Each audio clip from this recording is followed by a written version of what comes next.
ସେତେବେଳେ ଶାଳନ୍ଦୀ ସଂସ୍କାର କରିବା ପାଇଁ ପ୍ରାୟ ସେଣ୍ଟ୍ରାଲ ୱାଟର କମିଶନ 100 କୋଟି ଟଙ୍କା ସେଂସନ କରାଗଲା ଏବଂ 42 କିଲୋମିଟର ଲମ୍ବିତ ଏହି ଶାଳନ୍ଦୀ ନଦୀର ଭଦ୍ରକ ସହର ଭିତରେ ଯେଉଁ 10-12 କିଲୋମିଟର ଯାଇଛି ସେଥିରୁ ସବୁଠୁ ଏଫେକ୍ଟେଡ୍ ଏରିଆ ହେଉଛି ଗୁଜିଦଡ୍ରା ଏରିଆ। ଗୁଜିଦଡ୍ରା ଏରିଆ ଲୋ ଲାଇଂ ଏରିଆ ଏବଂ ଶାଳନ୍ଦୀ ନଦୀ ଯେଉଁ ସର୍ପିଳ ଗତିରେ ଭଦ୍ରକ ସହର ଦେଇକି ଯାଇଛି ସେଠି ଗୁଜିଦଡ୍ରାରେ ଆପଣ ଦେଖିବେ ସବୁଠାରୁ ସଂକୁଚିତ ହୋଇଛି ଶାଳନ୍ଦୀ ନଦୀ। ତେଣୁକରି ଉଭୟ ପାର୍ଶ୍ୱରେ ଶାଳନ୍ଦୀ ନଦୀର ଉଭୟ ପାର୍ଶ୍ୱରେ जनबसती गढ़ी उठी तो ଶାଳନ୍ଦୀ संस्कार 100 कोटी टंका परवर्ती पर्यायर रिभाइज होगी 130 कोटी टंका पर्यंत गला किंतु से गुजिदडरा अंचल जितेबले सबुठू वर्स्ट एफेक्टेड होता रेनी सीजन रे सेतेबले उभय पार्श्वर एम्बैंकमेंट एवं नदीर बेड को जो सेडिमेंटेड बेड को खनन करिवार प्रोविजन थिला किंतु आपण देखंतु 100 कोटी टू 130 कोटी टंका ଶାଳନ୍ଦୀ इरिगेशन एटा को एक्जिक्यूट कला किंतु कौन सुफल मिलना। आज भारत वर्ष तार अमृत महोत्सव बनाऊँगी 130 कोटी ऊर्ध्व टंका ଶାଳନ୍ଦୀ संस्कार ना कार्यकारी करागला किंतु फलस्वरूप देखंतु गुजिदडरा एवं आखपाख गाँव अधिवासी माने आज भी रेनी सीजन रे सामान्य 2 दिन लगातार वर्षा हो गला परे घर भितर पानी खाइबा बंद पिलांकर स्कूल बंद सबू बंद एवं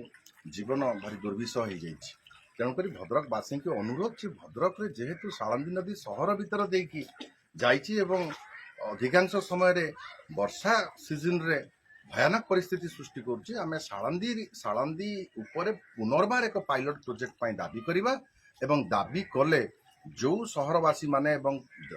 गुजिदडरा पंचायत होछि भद्रक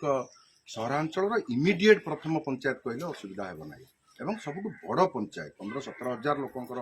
एठी अधिवासी अटंती। तेणुक या उपरे आमे सर्वोपरि यार गोटे पायलट प्रोजेक्ट ଶାଳନ୍ଦୀ नदी उपर जेते पर्यंत न करा जिवो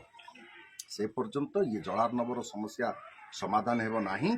जो माने निर्वाचित प्रतिनिधि आसुचंती से माने ଶାଳନ୍ଦୀ संस्कार तो प्राय 18-20 वर्ष हो एक्जिक्यूट कलानी तापरे जलार्णवर समस्या कहीं नहीं उत्थापन कले नहीं विधायक किंबा आपणकर एमपी ताहा बहुत बड़ा प्रश्नवाची। तेणुक पायलट प्रोजेक्ट गोटे निहाती दरकार होची ଶାଳନ୍ଦୀ संस्कार को पुणी थरे ताकू तार जो जो जगार एम्बैंकमेंट नाही जो जगार नदीर सेडिमेंटेड बेड खनन है नाही तेणुक आम निश्चित भाव में सरकार दृष्टि आकर्षण करूँ एवं आगामी दिन में बृहत्तर ଶାଳନ୍ଦୀ संस्कार नाम रे एक जदि परियोजना हुए ताल निश्चित भाव में लो लाइंग एरिया रे जो माने अच्छी आदिवासी अच्छा से माने ए प्रकार विषम जलार्णव समस्यार सम्मुखीन हेबे नाही।